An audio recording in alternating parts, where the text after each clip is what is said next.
You are now tuned in with your favorite dark-skinned friend with a beard.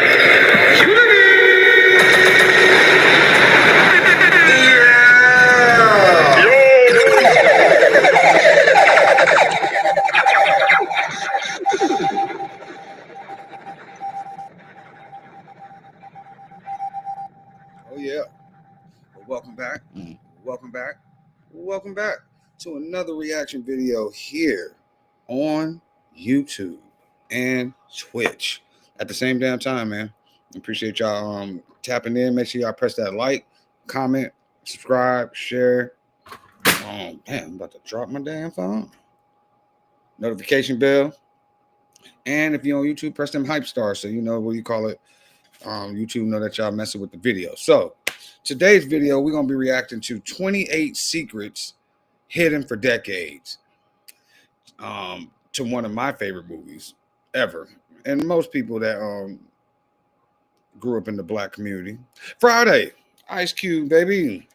Apparently, there's 28 secrets that they hid from us specifically. So we're gonna check this video out and see what they are talking about. So yeah, let me go ahead and get this screen right for you. Appreciate y'all again. All my new subscribers. I just grabbed another 2 like right before I pressed play on here. So thank you to you guys as well. Let's keep growing and building this ADED family. You feel me? Share the screen. Yes. Yeah. There we go. Hopefully y'all been having a great Saturday so far. All right, we're gonna do this. We're gonna do this one this time. All right. Well, all right, we are live on YouTube. I see it on YouTube. Let me open up the Twitch real quick. Make sure y'all are tuning in. If you're on Twitch, make sure you share the feed. Let them know that we live. I gotta have at least 4 to 5 people streaming at the same time for 4 days in a row. You know what I mean? So let's get that up and popping. All right, and we are live on Twitch as well. Make sure that the volume down. Yep. All right, let's get it.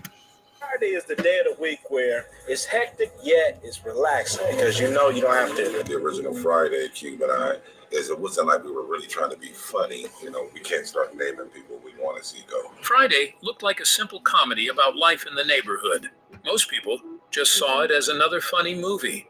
But Ice Cube and DJ Pooh had something else in mind. The movie had plenty of laughs, but it also showed the everyday struggles people actually faced. What audiences didn't know was how hard it was to get this film made. What really happened on that set? And why did it take so long for the truth to come out? Join us as we uncover the shocking secrets that most people didn't know about the decade-old movie. Number 28, the Anti-Hood Movie. Before Friday came out, most movies about South Central Los Angeles focused on violence and tragedy. Films like Boys in the Hood and Menace Society showed the harsh realities of gang life and loss. Ice Cube and DJ Pooh were tired of this one-sided picture. They grew up in these neighborhoods and knew there was more to the story. Cube said something that stuck with people. He pointed out that in South Central, there was more laughter than tears. Life wasn't just about gangs and drive-bys. People had friendships, told jokes, and found ways to get through each day. That was where the idea for Friday started. You ain't got but to could lie, Ice Cube Craig. turn his vision of real life and laughter into a script that truly worked? Number 27, the failed scripts. Ice Cube had already made a name for himself in rap, but writing a screenplay was completely different. His first attempt at the Friday script didn't work. The second draft was just as bad. Cube himself called them whack and garbage. He didn't know how screenplays worked. The pacing was off. The dialogue didn't flow right. Most people would have given up and hired a professional writer, but Ice Cube decided to figure it out himself. He bought a computer and started studying. Cube bought a computer and decided to teach himself how to write a screenplay. He read through other screenplays to see how they were structured. He studied how... Hold on real quick, y'all. Put this do not disturb on so I stop getting all these messages. All right. Successful writers build scenes and create dialogue. Then he started over from scratch. Third attempt was different. This time, he found what the script needed. With the script done, could they convince Hollywood to bet on a simple South Central story? Number 26. Inspired by an indie film. Ice Cube and DJ Pooh took their Friday script to different studios. The response was the same everywhere. Nobody wanted to make the movie. Studio executives didn't see how a comedy about two guys hanging out on a porch could make money. Cube and Pooh needed a strategy.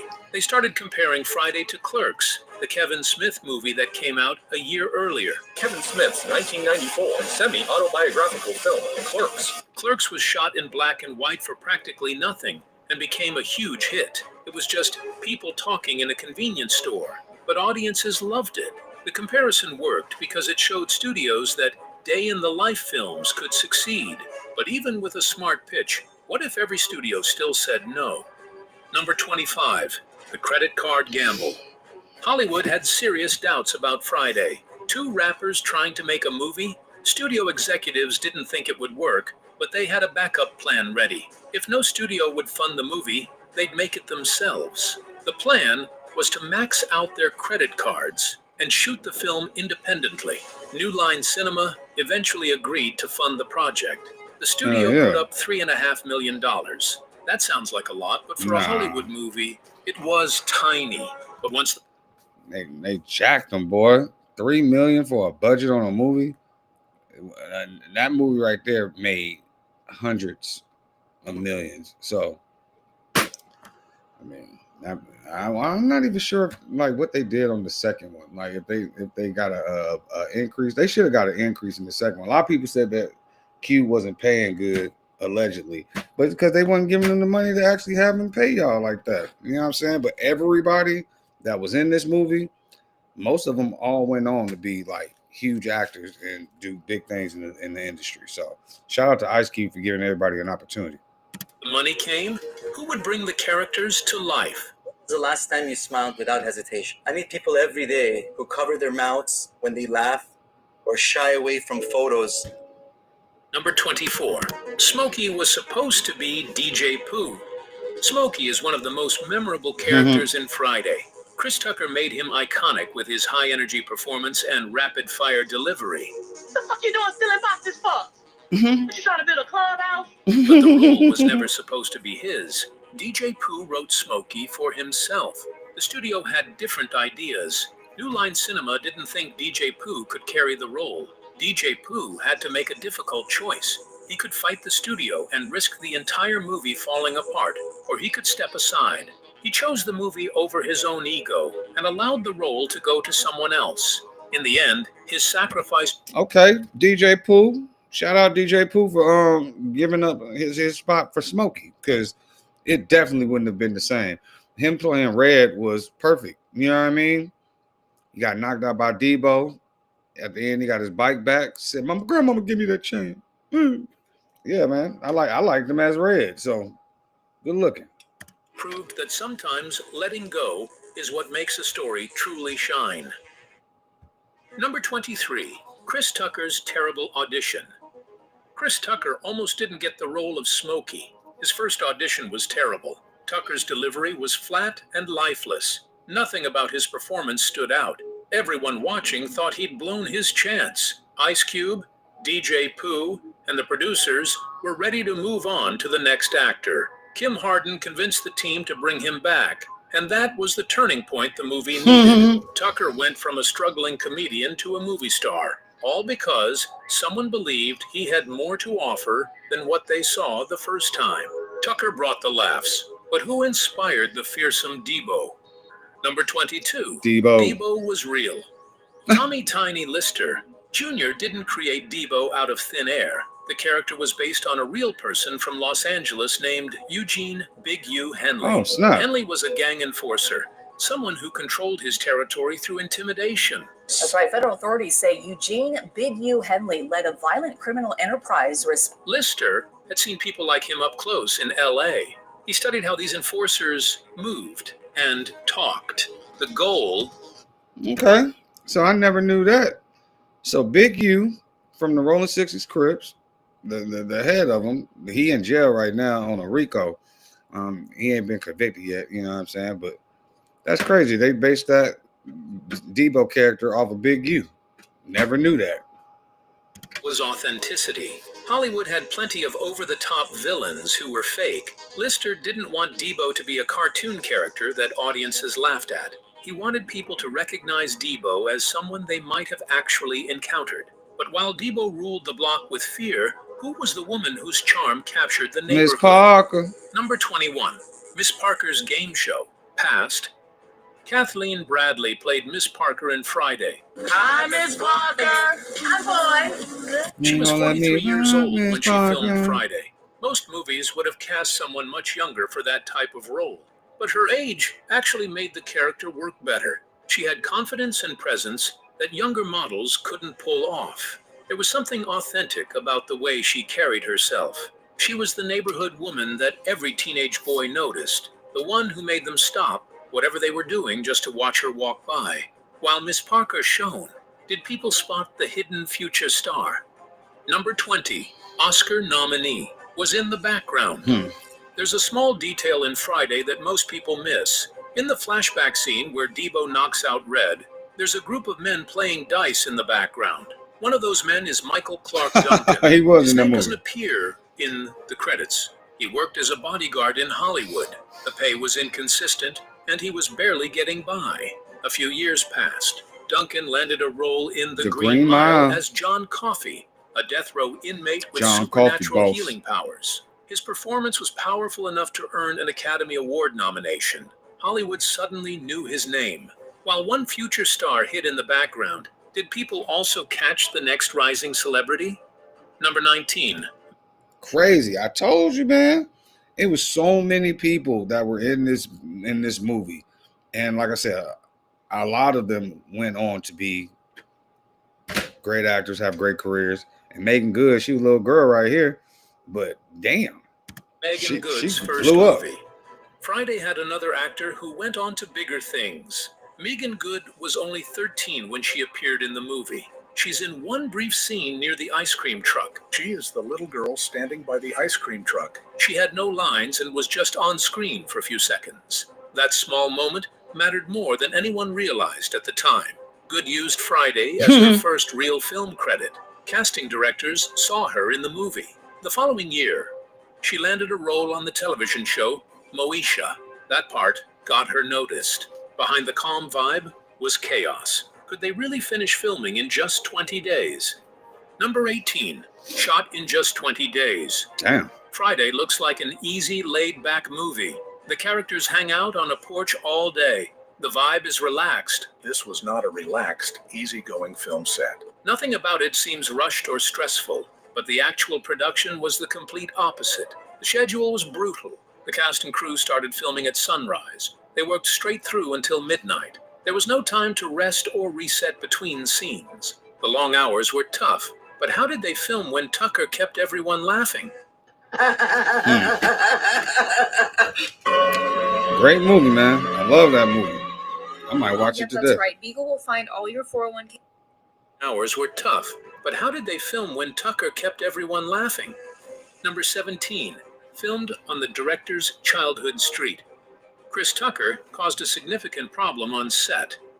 His improvised lines were too funny. The crew couldn't keep it together during his scenes. People would No start way. laughing in the middle of takes. That laughter got picked up by the microphones. The sound team tried to work around it. They asked people to stay quiet. They repositioned equipment. Nothing worked. Tucker would launch into another improvised bit, and someone would crack up. The audio was constantly being ruined by background laughter. The director had to make a decision.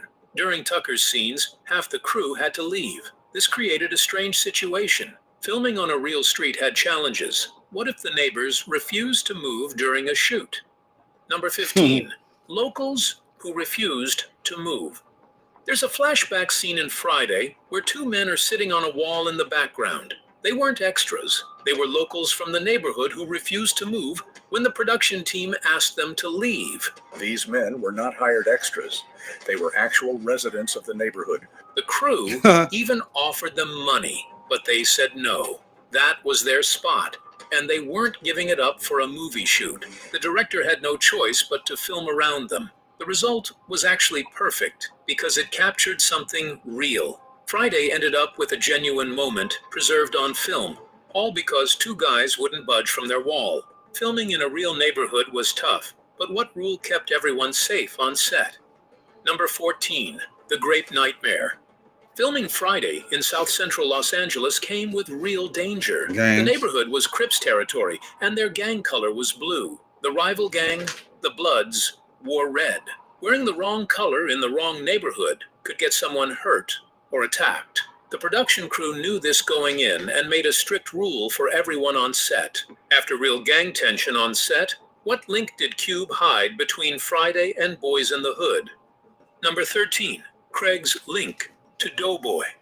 The opening scene of Friday has a detail that connects it directly to Boys in the Hood. Craig is wearing cut-off khaki shorts, a green shirt, and white socks. That's the exact same outfit Doughboy wore in the final scene of Boys when he was and talking the Hood. to This wasn't an Homeboy. accident or a wardrobe coincidence. Ice Cube did it on purpose. He played Doughboy in Boys in the Hood, a character who got caught up in gang violence and ended up dead. By putting Craig in the same clothes, Cube was making a statement. While Cube's wardrobe choice was deep, did people catch the hidden joke in Craig's phone call? Number 12, the cheating girlfriend scene. There's a joke in Friday that most people didn't catch for years. Craig gets a phone call from his girlfriend Joy. She's accusing him of cheating on her. She calls him and accuses him of cheating on her with Debbie and Felicia. The whole time she's talking, there's a man visible in her bed behind her. He's just lying there asleep while she's on the phone, complaining about Craig Yeah, that was supposedly crazy. being unfaithful.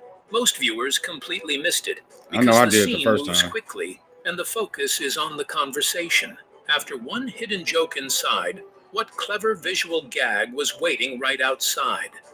Number 11, Miss Parker was watering dirt. The famous scene where Miss Parker says, "Hi, boys," while watering her lawn has a hilarious hidden detail. She's not actually watering a lawn. Look at the ground, and it's just brown dirt. There's no grass anywhere. The production crew did this on purpose because they didn't have money in the budget for proper set dressing. They couldn't afford to put down fake grass or sod, so they just shot the scene as is. The funny thing is that it made the moment even better. After one unplanned joke made the scene funnier, the director decided to slip in his own. Where did he secretly appear on screen? Number 10, the director's cameo.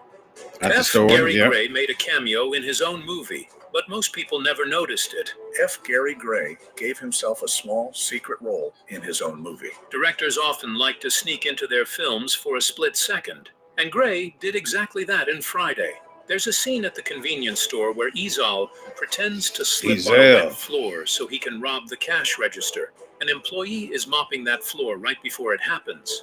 After his cameo, what inside joke did the team add for the studio that backed them? Number 9, the hidden studio joke. There's a small detail in Friday that most people miss. When Craig's dad sits watching television, the movie playing on screen is Man's Best Friend, a horror film about a killer Yeah, dog. that's your ass, The movie Mr. isn't randomly Postman. chosen. New Line Cinema distributed Man's Best Friend, the same studio that funded Friday. Ice Cube and DJ Pooh slipped it into the scene as an inside joke for anyone paying close attention. After the studio nod, what made Red's chain more than a prop? Number 8, Red's chain was real. There's a moment in Friday where Red gets knocked out by Debo and cries out, "My grandmama gave me that chain." But my grandmama gave me that chain. Most people assumed it was just a funny line with a prop chain. It wasn't. That gold chain actually belonged to DJ Pooh, and his grandmother really did give it to him. The production didn't use a fake piece of jewelry for that scene. Pooh wore his actual chain, something with real sentimental value. Hold on. Man, if y'all liking the video so far, make sure y'all press the like button, comment, share, subscribe, all that good stuff. Appreciate you. And let Debo rip it off his neck on camera. After showing real emotion, how did Tucker nail a stoner role without getting high? Number 7, Chris Tucker was never high. All right, we back. Smokey was high throughout the entire movie, but Chris Tucker wasn't. He didn't smoke weed or drink while filming Friday. Tucker stayed completely sober on set. He even talked about it later, saying that making a movie while high just doesn't work. Everything people saw on screen was pure acting. Tucker studied how people acted when they were stoned and replicated it perfectly without actually being in that state himself. The funny part is that staying sober improved his performance. Tucker stole the show, but one short line outgrew the movie. How did "Bye Felicia" become a worldwide catchphrase? Number 6, the birth of "Bye Felicia." The phrase "Bye Felicia" took on a life of its own long after Friday came out. It became an internet meme that millions of people used without knowing its origin. Many of whom had no idea where it came from. The line showed up everywhere, in rap songs, on Twitter, in casual conversations, and even in the movie Straight Outta Compton. People were saying it constantly in the 2010s to dismiss someone or brush them off. After one line went global, why did Tucker reject $12 million? I'm telling you. Number 5, Tucker turned down an offer. Friday became a hit, and New Line Cinema wanted Chris Tucker back for the sequel. The studio offered him somewhere between $10 and $12 million to reprise his role. 10 and 12 million is a lot of money, period. But 10 and 12 million in the 90s, I feel like that was like double. 10 to 12 was like 25. It was way cheaper back then. You feel me? What y'all think? Y'all think he should have did the sequel, or it worked out just the way it was supposed to with Day coming in? You feel me? Put it in the chat. Give me 2 seconds. From rappers defending their families, but that was your second time, like bringing up something challenging me as a father and playing with me. Hold on. I didn't even press that, bro. Friday is the day of the week. Okay. We almost there. Hold on.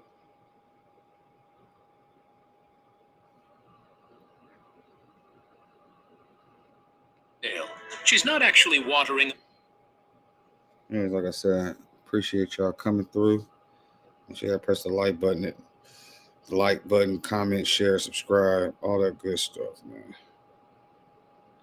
I just don't want to start this thing back off somewhere where it wasn't at. My dog keep yelling at me. I'm like, she's gonna have to wait till I finish my video. Shoot. Tucker turned it down flat. He didn't want to be known as the weed guy for the rest of his career, nor did he want to play the same character again. At the time, walking away from that kind of money was almost unheard of in Hollywood. Most actors would take the check, but Tucker chose integrity over millions. Number 4, why Smokey never returned. Chris Tucker turned down the Friday sequels, and for years people thought it was about money. Fans blamed Ice Cube for not paying Tucker enough, but the real reason was completely different. Rush Hour. Tucker had become more religious after the first movie and didn't feel comfortable cursing on screen or being in a film that showed substance use in a positive light. He also worried about being typecast as the stoner character for the rest of his career. After Tucker left, Cube fought to finish the story, but what happened when time ran out for one last Friday? Number 3, the lost sequel battle. Ice Cube spent years trying to make Last Friday the final movie in the trilogy, but Warner Brothers owns the rights and kept stalling on the project. While negotiations dragged on, tragedy struck the cast. John Witherspoon passed away in 2019, Tiny Lister in 2020, Bernie Mac in 2008, and Anthony Johnson in 2021. So all the funny characters in the movie pretty much passed away. I'm like, how can you do? I mean, you could do a movie without Ezell and Bernie and all them, but like, they are the essence of what made that movie so funny. Ezell, hilarious, crackheads, man. He made crackheads seem relatable, and like it's okay to help them out here and there. You know what I'm saying? Because everybody need help. But yeah, another movie without Smokey. Yeah, I'm surprised that they pulled that off. You know what I'm saying? Shout out to the whole cast of Friday. Empire. window to bring everyone back closed permanently, and last Friday will never happen the way Ice Cube envisioned it. After the sequel Dream died, the first Friday only grew bigger. How much did it really make? Number 2, how much Friday really made? Friday opened They paid $3 million to make it. Let's see how much it made.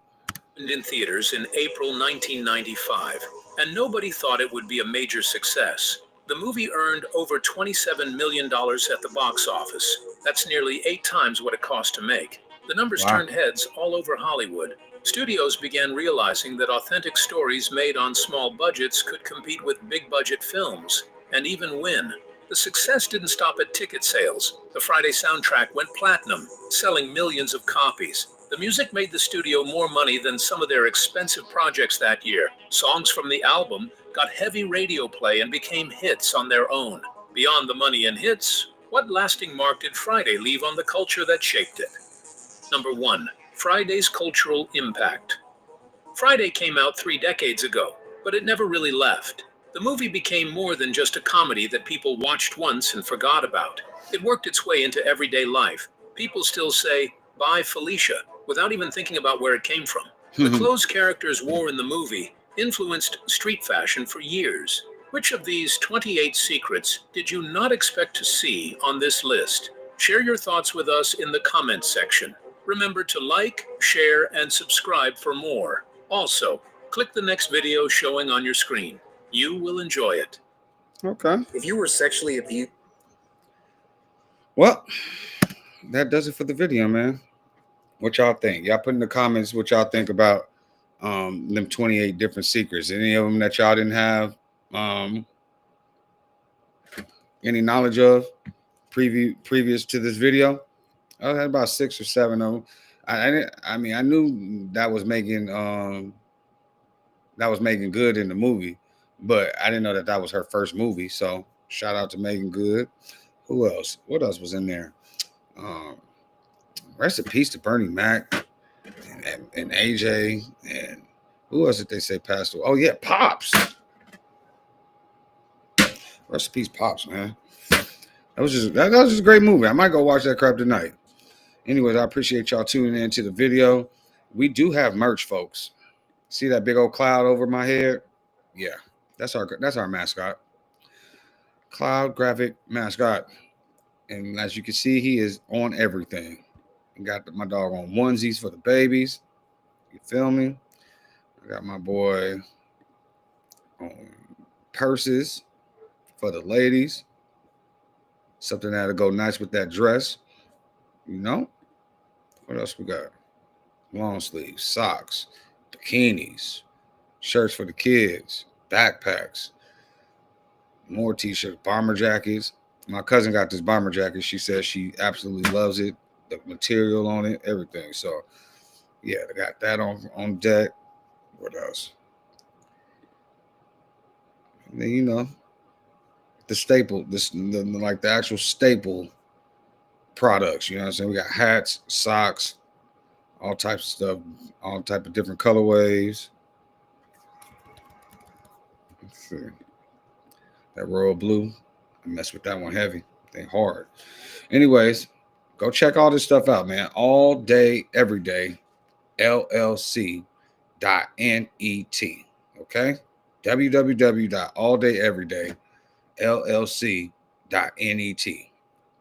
That part. Yeah.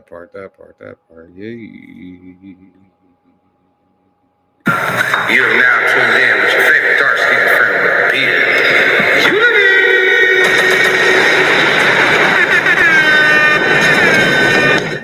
Yeah, man. And until next time, I'll see y'all later.